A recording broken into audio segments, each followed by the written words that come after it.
Hello students, welcome to my channel. आज हम बात करने वाले हैं व्यष्टि अर्थशास्त्र के चैप्टर नंबर 10 जिसका नाम है पूर्ति की लोच यानी कि इलास्टिसिटी ऑफ सप्लाई। इससे लास्ट वीडियो के अंदर हमने इससे पहला चैप्टर जो हमारा पूर्ति का सिद्धांत था, थ्योरी ऑफ सप्लाई, वो कंप्लीट कर लिया है। नीचे डिस्क्रिप्शन में लिंक दिया गया है, अगर आपने वीडियो नहीं देखी है तो वहां से आकर के आप वीडियो को देख सकते हैं। आज की वीडियो में हम बात करने वाले हैं पूर्ति की लोच यानी कि इलास्टिसिटी ऑफ सप्लाई। पूर्ति की लोच निकालने की विधियां, पहली हमारी ज्यामितिक विधि और दूसरी हमारी प्रतिशत विधि यानी कि प्रोपोर्शनेट मेथड और ज्योमेट्रिक मेथड, दोनों मेथड्स के बारे में पढ़ेंगे। और पूर्ति की लोच को प्रभावित करने वाले तत्व यानी कि वो फैक्टर्स जो किसी भी सप्लाई की इलास्टिसिटी ऑफ सप्लाई को प्रभावित करते हैं, इफेक्ट करते हैं। ये क्लियर रहेगा? तो आइए आज की वीडियो स्टार्ट करते हैं।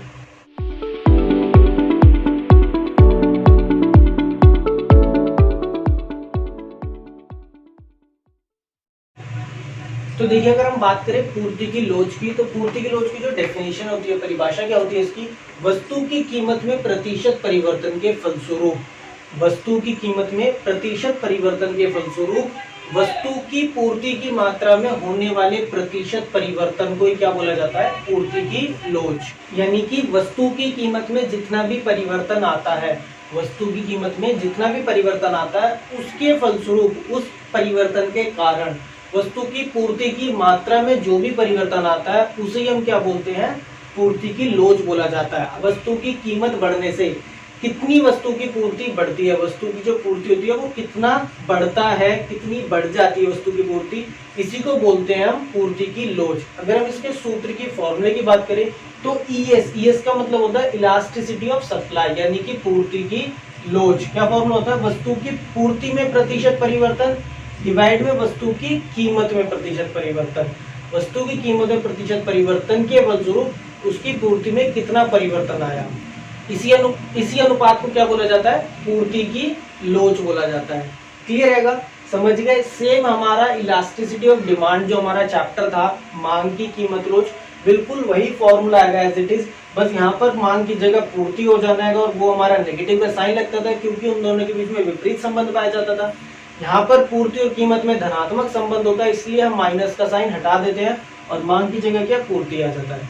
बाकी बिल्कुल आपका वही सेम टू सेम फॉर्मूला वही आएगा। वस्तु की पूर्ति में प्रतिशत परिवर्तन डिवाइड में वस्तु की कीमत में प्रतिशत परिवर्तन। क्लियर रहेगा? अगर हम इस फॉर्मूले को और थोड़ा सा एक्सप्लेन करें तो देखिए हम इसको किस तरह से बना सकते हैं। अगर मैं बात करूं पूर्ति में परिवर्तन की, पूर्ति में प्रतिशत परिवर्तन की, तो कैसे निकाला जाएगा? पूर्ति में प्रतिशत परिवर्तन का मतलब क्या हो जाएगा हमारा? Q1 माइनस Q अपॉन में Q और मल्टीप्लाई बाई 100, यही होगा। हम क्या कर लेते हैं, हमारी जो नई पूर्ति है, जो हमारी नई पूर्ति है उसमें से पुरानी पूर्ति को माइनस कर दीजिए और अब डिवाइड में क्या जाएगी? हमारी पुरानी पूर्ति यानी कि Q मल्टीप्लाई बाई 100। प्रतिशत परिवर्तन हम ऐसे ही निकालेंगे। इस पूरे के डिवाइड में क्या जाएगा? वस्तु की कीमत में प्रतिशत परिवर्तन यानी कि P1 माइनस P अपॉन में P मल्टीप्लाई बाई 100। क्लियर रहेगा? इस 100 से तो ये 100 कट गया हमारा। Q1 माइनस Q को मैं क्या लिख देता हूँ? मैं इसको लिख देता हूँ डेल्टा Q अपॉन में Q और इस पूरे के अपॉन में डेल्टा P अपॉन में P। क्लियर रहेगा? Q1 माइनस Q को हम डेल्टा Q का नाम दे देते हैं, P1 माइनस P को हम डेल्टा P का नाम दे देते हैं। देखिए जब ये फॉर्मूला हमारा बन जाएगा तो इसको हम कैसे लिख सकते हैं? ये क्या होगा? डी Q के साथ मल्टीप्लाई में चला जाएगा और ये वाला P हमारा डेल्टा Q के साथ मल्टीप्लाई में चला जाएगा, यानी कि ES इज इक्वल टू क्या हो जाएगा हमारा? डेल्टा Q अपॉन में Q मल्टीप्लाई में ये वाला P हमारा इसके साथ ऊपर चला जाएगा, P अपॉन में डेल्टा P। क्लियर रहेगा? तो ये भी हमारा एक फॉर्मूला होता है अपनी पूर्ति की लोच को निकालने का। इलास्टिसिटी ऑफ सप्लाई को या तो आप इस तरह से निकाल लीजिए या फिर आपका इस तरह से निकाल लीजिए, कैसे मर्जी निकाल लीजिए। देखिए यहाँ पर डेल्टा Q का मतलब क्या होता है?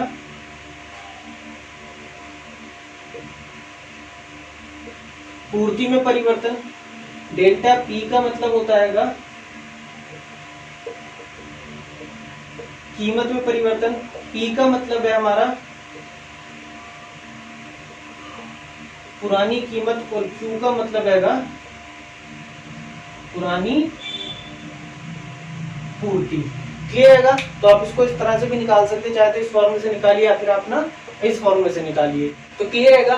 हम इसके ऊपर एक दो एग्जांपल करके देखते हैं, जिससे आपको टॉपिक जो है फॉर्मूला है, ये जो आपकी डेफिनेशन है पूरी अच्छी तरह से समझ में आ जाएगी। इसके न्यूमेरिकल्स भी किस तरह से किए जाते हैं तो भी आपको समझ में आ जाएंगे।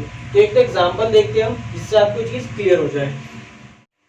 तो देखिए हमारे पास ये दो एग्जाम्पल है। पहला एग्जाम्पल क्या है, इसने हमें टेबल बना करके दे रखी है जहाँ पर प्राइस और क्वांटिटी लिखी है। प्राइस पहले जब 10 था तो उस टाइम पर पूर्ति 100 थी, जब प्राइस बढ़ करके 20 हो गया तो पूर्ति हमारी बढ़ करके 150 हो गई। क्लियर है? यहाँ पर हमें अपनी पूर्ति की लॉज निकालनी है। और जो हमारा सेकंड एग्जाम्पल है वो बहुत ही इंपॉर्टेंट है, क्योंकि आपके एग्जाम में कभी भी आपको डायरेक्टली इस तरह के क्वेश्चन नहीं पूछे जाते। आपके एग्जाम में हमेशा इस तरह का थोड़ा सा घुमा करके वो क्वेश्चन को देता है इलास्टिसिटी, चाहे वो मांग का, डिमांड का पूछे या सप्लाई के लिए पूछे। क्वेश्चन आपका इसी तरह का आता है। क्वेश्चन यहाँ पर क्या दे रखा है, वस्तु की कीमत 10 रुपए से बढ़कर 15 रुपए हो जाती है। वस्तु का जो प्राइस है, जो उसकी जो भी हमारी कमोडिटी गुड्स है, उसकी जो प्राइस है वो 10 रुपए से बढ़कर 15 रुपए हो जाती है। तो जो सप्लाई होती है, जो उसकी पूर्ति है, उसके अंदर 120% का चेंज आ जाता है, 120% परिवर्तित हो जाती है उसकी पूर्ति। तो हमें पूर्ति की लोच यानी कि इलास्टिसिटी ऑफ सप्लाई निकालनी है। अब देखिए यहाँ पर एक चेंज तो हमें दे रखा परसेंटेज में और एक दे रखा हमें नॉर्मल वैल्यू में कि वो 10 से बढ़ करके 15 हो गई। तो इस तरह का क्वेश्चन जब हमारे पे है तो कैसे सॉल्व करते हैं, एक एक करके सॉल्व करते हैं। पहले हम क्वेश्चन नंबर 1 देखते हैं अपना। देखिए इसमें यहाँ पर क्या दे रखा है, पी कितना है हमारा, पहले 10 था फिर बढ़ करके 20 हो गया। क्वांटिटी हमारी 100 से बढ़ करके कितनी हो गई, 150 हो गई। क्लियर है? तो अपनी वैल्यूज निकाल लीजिए। हमारा फॉर्मूला क्या होता है पीएस निकालने का, डेल्टा क्यू अपॉन में डेल्टा पी मल्टीप्लाई में पी अपॉन में क्यू होता है। जहाँ पर डेल्टा क्यू होता है चेंज इन सप्लाई होता है, delta P change in price यानी कि हमारी कीमत में परिवर्तन, पी क्या होता है हमारी प्रारंभिक कीमत होती है और क्यू क्या होता है हमारी प्रारंभिक पूर्ति होती है। तो देखिए डेल्टा क्यू कितना है हमारा, वस्तु की पूर्ति में कितना परिवर्तन हो रहा है, पहले 100 थी अब कितनी हो गई 150 हो गई। तो चेंज कितना आया, 50 का चेंज आ गया। डिवाइड में वस्तु की कीमत में चेंज कितना है, पहले 10 थी अब कितनी हो गई 20 हो गई, चेंज कितना है 10 का चेंज आ गया। मल्टीप्लाई में पी हमारी प्रारंभिक कीमत वो कितनी है, पहले कीमत कितनी थी 10 थी। डिवाइड में पूर्ति हमारी पहले कितनी थी 100 थी, तो डिवाइड में कितना आ जाएगा 100 आ जाएगा। अब इसको सॉल्व कर लीजिए, ये तो हमारा कैंसिल आउट हो गया, इस 0 से 0 कट गई, 5 2 10 यानी कि 1/2। ES कितना आ गया हमारा 1/2, 1/2 का मतलब कितना होता है 0.5, यानी कि वस्तु की पूर्ति लोच कितनी आएगी 0.5 आएगी, यानी वस्तु की पूर्ति लोच कितनी है 0.5। क्लियर रहेगा, समझ में आ गया कि वस्तु की पूर्ति लोच किस तरह से निकाली जाती है जब आपको फॉर्मूला दे रखा हो।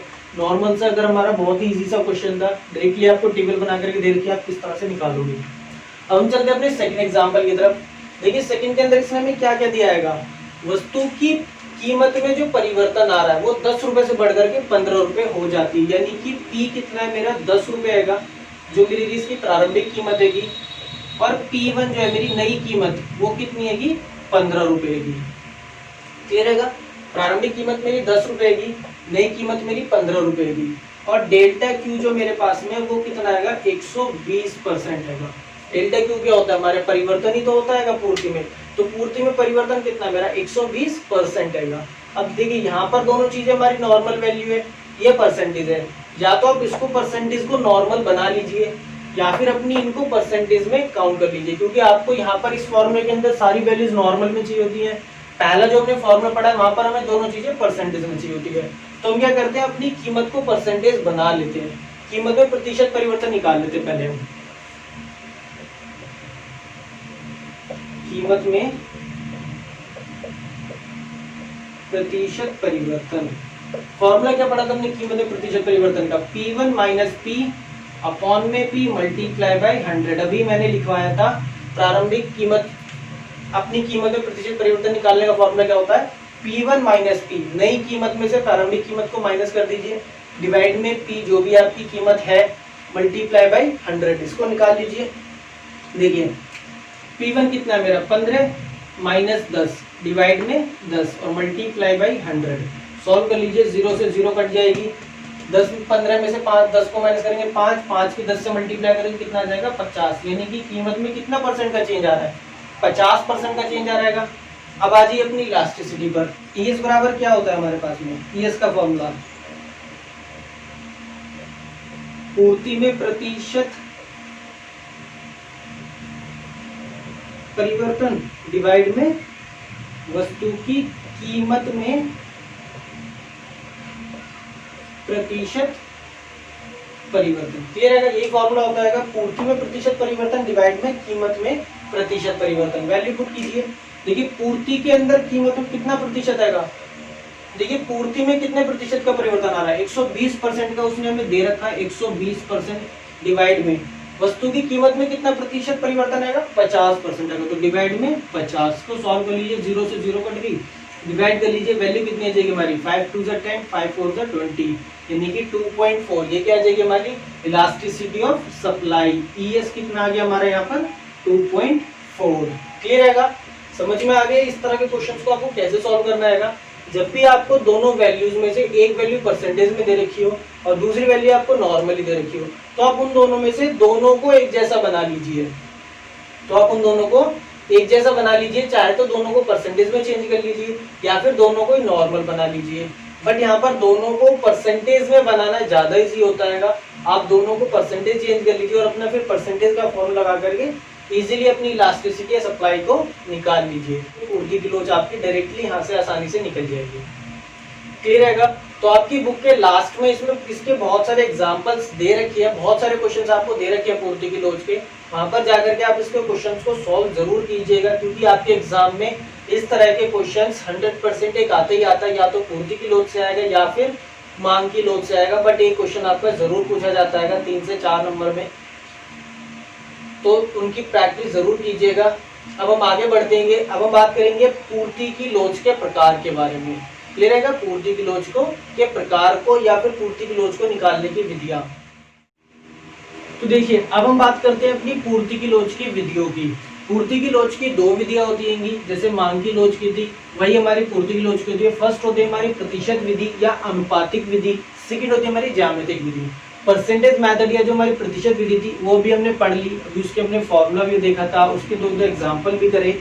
अब हम बात करते हैं अपनी ज्यामितिक विधि की। तो देखिए ज्यामितिक विधि क्या होती है कि इसमें हम जो पूर्ति की लोच निकाली जाती है उसकी एक्यूरेट वैल्यू तो हमें पता नहीं लगती, बट हम ये पता लगा लेते कि हमारी जो पूर्ति की लोच होगी इस ग्राफ को देख करके हमें ये पता लग जाता है कि जो भी हमारी पूर्ति की लोच होगी वो 1 के बराबर होगी, 1 से ज्यादा होगी, 1 से कम होगी, 0 होगी या अनंत इन्फिनिटी तक जाएगी। क्लियर है? तो इस तरह से हमें पता लग जाता है अपनी पूर्ति की लोच के बारे में। इन्हें हम पूर्ति की लोच के प्रकार या फिर पूर्ति की लोच को निकालने की ज्यामितिक विधि कुछ भी बोल सकते हैं। Types of elasticity of supply भी बोला जाता है कि कितने प्रकार की पूर्ति की लोच पाई जाती है। तो वहां पर भी हमें यही ज्यामितिक विधि बतानी होती है या फिर पूर्ति की लोच को निकालने का ज्योमेट्रिक मेथड या ज्यामितिक विधि। तो देखिए इसमें कैसे हमारे ग्राफ बनते, किस तरह से पता किया जाता है।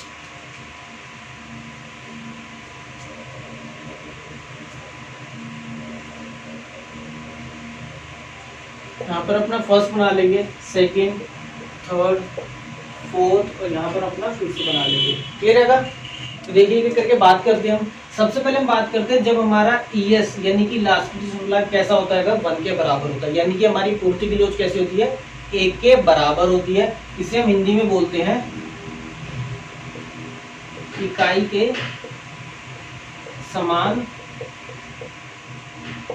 लोचदार पूर्ति। क्या बोला जाता है? इकाई के समान लोचदार पूर्ति, यानी कि इलास्टिसिटी सप्लाई इक्वल टू 1। तो देखिए इकाई के समान हमारी लोचदार पूर्ति का जो ग्राफ होता है वो किस तरह से बनता है। ये हमारा ग्राफ है, ये हमारा y-x होता है, 0x होता है, ये हमारा x-एक्सिस होता है। यहाँ पर अपने प्राइस को दिखाते हैं, यहाँ पर अपनी क्वांटिटी को दिखाते हैं। क्लियर है? तो देखिए इसके अंदर जो हमारा ग्राफ बनता है वो कहाँ से बनता है, बिल्कुल 0 से स्टार्ट होता है। हमारा जो ओरिजिन होता है, मूल बिंदु जो है यहाँ से स्टार्ट होता है और एकदम सीधा 45 डिग्री के एंगल पर वो ऊपर की तरफ जाता है।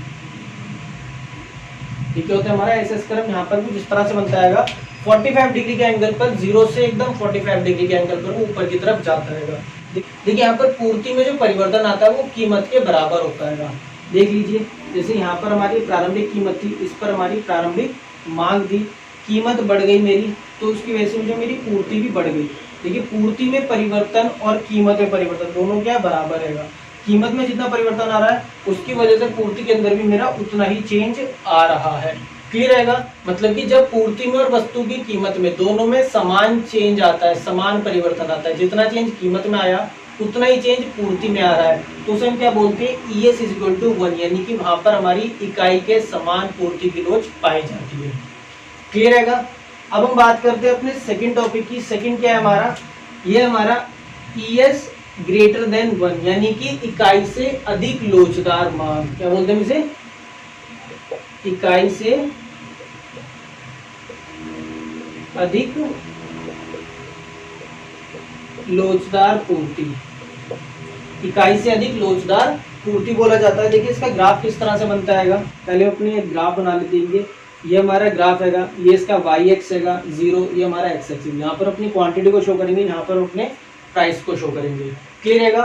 देखिए जब भी हमारी इलास्टिसिटी, जो हमारी पूर्ति की लोच है, वो 1 से ज्यादा होती है, तो जो उसका ग्राफ होता है, जो भी हमारा सप्लाई कर्व जो बनता है, वो हमेशा y एक्सिस से स्टार्ट होता है, y अक्ष से स्टार्ट होता है। इस तरह से आता है इसका ग्राफ, कुछ इस तरह से हमारा इसका ग्राफ जाता है, y एक्सिस से स्टार्ट होता है। यहाँ पर पूर्ति में परिवर्तन ज्यादा आता है, कीमत में परिवर्तन कम आता है। क्लियर रहेगा? मतलब कि पूर्ति में जो परिवर्तन होता है वो कीमत में परिवर्तन के मुकाबले या उसके तुलना में ज्यादा होता है। देखिए यहाँ पर हम शो करके दिखा देते हैं उसे। मान लीजिए हमारी प्रारंभिक कीमत थी, इस पर हमारी प्रारंभिक पूर्ति कितनी थी, ये वैल्यू आती थी। कीमत के अंदर इतना चेंज आ गया तो उसकी वजह से मेरी पूर्ति क्या थी, इतनी बढ़ गई। देखिए कीमत में चेंज कम हैगा, पूर्ति में जो चेंज आएगा उसके मुकाबले अधिक हैगा। तो कीमत में चेंज के मुकाबले, जितना भी कीमत में चेंज आता है, परिवर्तन आता है, उसके मुकाबले पूर्ति के अंदर अधिक परिवर्तन आता है जब ES 1 से ज्यादा होता है। क्लियर रहेगा? इसे हम बोलते हैं इकाई से अधिक लोचदार पूर्ति। थर्ड की तरफ चलते हैं। थर्ड क्या है हमारा, ES < 1, जब हमारा ES 1 से कम हो, यानी कि इकाई से कम लोचदार पूर्ति, इकाई से कम लोचदार पूर्ति, या फिर हम इसे इस तरह से बोल देते हैं, बेलोचदार पूर्ति भी बोल देते हैं। हम इसे क्या बोलते हैं, बेलोचदार पूर्ति भी बोल देते हैं, या फिर इकाई से कम लोचदार पूर्ति भी बोल देते हैं। इसका ग्राफ हमारा किस तरह से बनता है, देखिए ये हमारा y एक्स 0, x एक्स, यहाँ पर प्राइस, यहाँ पर हमारी क्वांटिटी आ जाएगी। जब भी ES हमारा 1 से कम होता है, जब भी ES हमारा 1 से कम होता है, तो जो इसका ग्राफ बनता है वो हमेशा x एक्सिस से, अपनी x अक्ष से बनता है। इसका ग्राफ कुछ इस तरह से जाता है, x अक्ष, ये हमारा ASS कर्व हैगा, SS कर्व हैगा, x एक्सिस से जाता है। देखिए यहाँ पर जो चेंज आता है पूर्ति के अंदर, वो कीमत की तुलना में कम होता है। कीमत में परिवर्तन ज्यादा आता है, उसकी तुलना में जो पूर्ति में परिवर्तन होता है वो उसके मुकाबले कम होता है। देखिए किस तरह से हम इसको शो करेंगे। यहाँ पर मान लीजिए हमारी प्रारंभिक कीमत हैगी, जिस पर पूर्ति में हमारी कुछ यहाँ पर थी पूर्ति, कीमत के अंदर इतना परिवर्तन आ गया, जिसकी वजह से पूर्ति में क्या ये चेंज आ गया। देखिए कीमत के अंदर इतना परिवर्तन आया, जबकि पूर्ति क्या हमारी कुल इतनी सी यहाँ पर बढ़ रही है। कीमत में इतना परिवर्तन होने पर भी पूर्ति में सिर्फ ये परिवर्तन आएगा। क्लियर रहेगा? तो जब कीमत में परिवर्तन ज्यादा होता है और पूर्ति में परिवर्तन कम होता है, तो तब क्या होती है, हमारी पूर्ति कैसी जब पाई जाती है, बेलोचदार पूर्ति, यानी कि इकाई से कम लोचदार पूर्ति पाई जाती है। क्लियर रहेगा? तो हमारे 3 टाइप हो गए। फोर्थ क्या कर लेते हैं अपना, ES = इन्फिनिटी। इन्फिनिटी का मतलब क्या होता है, पूर्णतः लोचदार पूर्ति। तो देखिए फोर्थ क्या है हमारा, ES = इन्फिनिटी, यानी कि पूर्णतः लोचदार पूर्ति। जब भी हमारी ES यानी कि पूर्ति की लोच इन्फिनिटी होती है, अनंत होती है, यानी कि पूर्णतः लोचदार पाई जाती है, तो इसका मतलब क्या होता है, पूर्ति में चेंज जो होता है वो बहुत ज्यादा आ जाता है, कीमत में छोटा सा परिवर्तन आने पर भी। मतलब कि वस्तु की कीमत में थोड़ा सा परिवर्तन आने से भी जो पूर्ति होती है वस्तु की, वो बहुत ज्यादा परिवर्तित हो जाती है। इसे हम क्या बोलते हैं, पूर्णतः लोचदार पूर्ति बोला जाता है। और जो इसका ग्राफ बनता है तो कुछ इस तरह से आता है। इसके ग्राफ देखिए, ये हमारा y एक्स है 0 है, ये हमारा x एक्सिस, यहाँ पर अपनी क्वांटिटी, यहाँ पर अपने प्राइस को शो करेंगे। जो भी पूर्णतः लोचदार पूर्ति का जो ग्राफ होता है वो हमेशा x एक्सिस के पैरेलल होता है, x एक्सिस के पैरेलल होता है। ये हमारा SS कर्व है। पूर्ति की जो वस्तु की कीमत है, जो वस्तु की कीमत है वो सेम ही है, पहले हमारी प्रारंभिक पूर्ति ये थी, उसके बाद में पूर्ति हमारी ये हो गई, फिर हमारी पूर्ति हो गई। देखिए कीमत में परिवर्तन बिल्कुल भी नहीं आएगा, बिल्कुल नाम मात्र को परिवर्तन, या फिर कीमत में परिवर्तन ना होने पर भी हमारी जो वस्तु की पूर्ति है वो कम ज्यादा होती रहती है। क्लियर रहेगा? तो हमारी पूर्णतः लोचदार पूर्ति जहां पर कीमत में परिवर्तन ना होने पर भी वस्तु की पूर्ति में चेंज आ जाए। अब हम अपने लास्ट की बात करते हैं, लास्ट टॉपिक की। लास्ट क्या हमारा ES इक्वल टू 0, यानी कि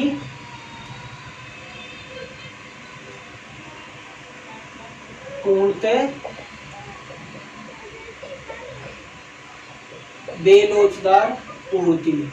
तो लास्ट क्या हमारा पूर्णतः बेलोचदार पूर्ति, यानी कि जहां पर ES क्या होता है हमारा 0 के बराबर आता है। तो जब भी ES हमारा 0 के बराबर आ जाए तो उसका ग्राफ देखिए किस तरह से होता है। y एक्स है 0 है, x एक्सिस है, यहाँ हमारी क्वांटिटी, यहाँ पर हमारा प्राइस।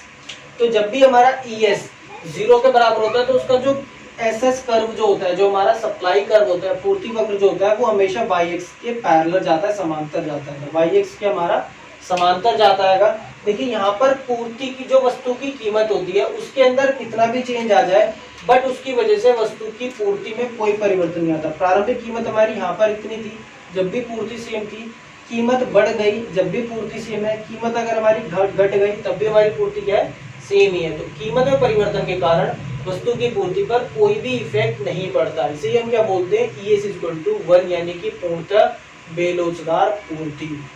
तो हमारी पूर्ति की लोच की ज्यामितिक विधियां थी, 5 इसमें टाइप थे। इन्हें हम पूर्ति की लोच के प्रकार भी बोल देते हैं। इन्हें क्या बोला जाता है, पूर्ति की लोच के प्रकार, इस नाम से भी इन्हें हम जान लेते हैं। तो देखिए पूर्ति की लोच के प्रकार, ये टोटल 5 प्रकार की पूर्ति की लोच पाई जाती है। पांचों आपको समझ में आ गई होगी। अब हम आगे बात करते हैं पूर्ति की लोच को प्रभावित करने वाले तत्व। पूर्ति की लोच को कौन कौन से ऐसे तत्व होते हैं, कौन कौन से ऐसे फैक्टर है जो प्रभावित करते हैं। तो देखिए अब हम बात करते हैं पूर्ति की लोच को प्रभावित करने वाले तत्वों के बारे में। यहाँ पर हमारे कुछ तत्व, कुछ पॉइंट्स लिखे हुए हैं जो पूर्ति की लोच को प्रभावित करते हैं। फर्स्ट है हमारा प्रयोग किए गए आगतों की प्रकृति, प्राकृतिक बाधाएं, जोखिम सहन करना, वस्तु की प्रकृति, उत्पादन की लागत, समय तत्व, तथा लास्ट है हमारा उत्पादन की तकनीक। एक एक करके इनको समझते हैं कि पूर्ति की लोच को किस प्रकार से प्रभावित करते हैं। फर्स्ट है हमारा प्रयोग किए गए आगतों की प्रकृति। तो प्रयोग किए गए आगतों से मतलब होता है जो भी हमारा रॉ मटेरियल, कच्चा माल अपनी वस्तु को बनाने में लगता है, उस मागल को या उस आगत को हम बोलते हैं प्रयोग किए गए आगत। तो देखिए अगर प्रयोग किए गए आगत हमें आसानी से मिल जाते हैं, जटिल ज्यादा उनको ढूंढना नहीं पड़ता, इजीली हमें हर जगह अवेलेबल हो जाते हैं, तो ऐसी वस्तुओं की जो पूर्ति होती है वो लोचदार पाई जाती है। और अगर हमारे जो उत्पादन के आगत हैं, जो भी हमारे प्रयोग किए जाने वाले आगत, जो तत्व वहां पर लगते हैं उत्पादन में, अगर वो काफी ज्यादा जटिल है, सामान्य नहीं उपलब्ध होते, तो उनकी पूर्ति कैसी होगी, बेलोचदार होगी। सेकेंड है हमारा प्राकृतिक बाधाएं। वस्तु की पूर्ति की लोच को प्राकृतिक बाधाएं भी प्रभावित करती हैं। अगर किसी वस्तु पर प्राकृतिक बाधाएं ज्यादा इफेक्ट डालती है तो उसकी पूर्ति बेलोचदार होती है, और अगर प्राकृतिक बाधाओं का असर कम होता है तो पूर्ति कैसी होती है, लोचदार होती है। क्लियर रहेगा? नेक्स्ट है हमारा जोखिम सहन करना। अगर उत्पादक, जो भी विक्रेता है, जो उत्पादक है, अगर वो जोखिम सहन करने वाला है, उसको पसंद है जोखिम सहन करना, तो वस्तु की पूर्ति कैसी होगी, लोचदार होगी। अगर वो जोखिम सहन नहीं करना चाहता तो वस्तु की पूर्ति बेलोचदार होगी। देखिए अगर एक उत्पादक जोखिम सहन करना चाहता है, जोखिम सहन करने को तैयार है, तो जैसे वस्तु की कीमत कम होगी वो क्या कर देगा, पूर्ति को घटा देगा, बहुत ज्यादा घटा देगा, और अगर कीमत बढ़ेगी तो अपनी पूर्ति को बढ़ा देगा। तो ये तो हो गया जोखिम सहन करना। जो कुछ उत्पादक ऐसे होते हैं जो जोखिम से बहुत ज्यादा डरते हैं, वो क्या करेंगे, कीमत कम होने पर भी पूर्ति को कम नहीं करेंगे, या फिर कम करेंगे भी तो बहुत कम करेंगे, अपना स्टॉक जल्दी जल्दी वो खत्म करने में लगे रहेंगे। तो अगर उत्पादक जोखिम सहन करने वाला होता है तो पूर्ति अधिक लोचदार होती है, और अगर जोखिम सहन नहीं करना चाहता उत्पादक तो पूर्ति कैसी होगी, बेलोचदार पाई जाएगी। फिर हमारा वस्तु की प्रकृति। अगर कोई भी वस्तु जल्दी खराब हो जाने वाली होती है, नाशवान वस्तु है, तो उसकी पूर्ति हमेशा बेलोचदार पाई जाएगी। जो वस्तु जितनी जल्दी खराब हो जाती है उसकी पूर्ति उतनी ही ज्यादा बेलोचदार होती है, और जो वस्तु टिकाऊ वस्तुएं होती हैं, जो काफी लंबे समय तक चल सकती हैं, उन वस्तुओं की पूर्ति हमेशा लोचदार पाई जाती है। क्लियर रहेगा? नेक्स्ट है हमारा उत्पादन की लागत। अगर किसी भी वस्तु के उत्पादन में खर्चा ज्यादा आता है, उसकी उत्पादन की लागत काफी खर्चीली है, तो जो उसकी पूर्ति होती है वो भी बेरोजगार होती है। और अगर उत्पादन की लागत कम है, कम खर्चीली है, सस्ती वस्तु बनती है, तो उसकी पूर्ति भी कैसी होती है, लोचदार होती है। नेक्स्ट है हमारा समय तत्व। अगर जितना भी ज्यादा किसी वस्तु को समय लगता है, मतलब कि समय की अवधि जितनी ज्यादा होती है, वस्तु की पूर्ति उतनी ज्यादा अधिक लोचदार होती है। अभी हमने प्रकृति में भी पढ़ा था, कोई भी वस्तु जितने ज्यादा लंबे समय तक चल पाएगी, जितने ज्यादा समय तक वो टिक सकती है, उसकी पूर्ति उतनी ही ज्यादा लोचदार होगी। क्लियर रहेगा। लास्ट है हमारा उत्पादन की तकनीक। तो अगर किसी भी वस्तु के उत्पादन की तकनीक बहुत ज्यादा खर्चीली है, जटिल है, तो उस वस्तु की जो पूर्ति होती है वो बेरोजगार पाई जाती है। अगर उत्पादन की तकनीक इजी है, सस्ती है, तो उसकी पूर्ति भी कैसी होगी, लोचदार होगी, जो हमने उत्पादन की लागत में देखा था। तो वही सेम है हमारा, अगर उत्पादन की तकनीक ज्यादा खर्चीली है, जटिल तकनीक है, तो पूर्ति भी हमारी बेरोजगार होगी। अगर तकनीक इजी है, सस्ती तकनीक है, तो पूर्ति कैसी होगी, लोचदार होगी। तो ये कुछ फैक्टर्स थे, कुछ तत्व थे जो पूर्ति की लोच को प्रभावित कर देंगे। बहुत ध्यान से इनको समझ लीजिएगा, आपकी बुक के अंदर भी दे रखेंगे, उनको पढ़ लीजिएगा आराम से, आपको इजीली वो समझ में आ जाएंगे। तो आज की वीडियो के लिए इतना ही था। नीचे कमेंट करके बताइएगा आपको वीडियो कैसी लगी। अगर कोई भी प्रॉब्लम आपको इस वीडियो के अंदर आई हो, कोई भी चीज़ आपको नहीं समझ में आई, तो नीचे कमेंट कर सकते हैं। और अगर वीडियो अच्छी लगी हो तो एक लाइक कर दीजिएगा और अपने दोस्तों के साथ शेयर ज़रूर कीजिएगा।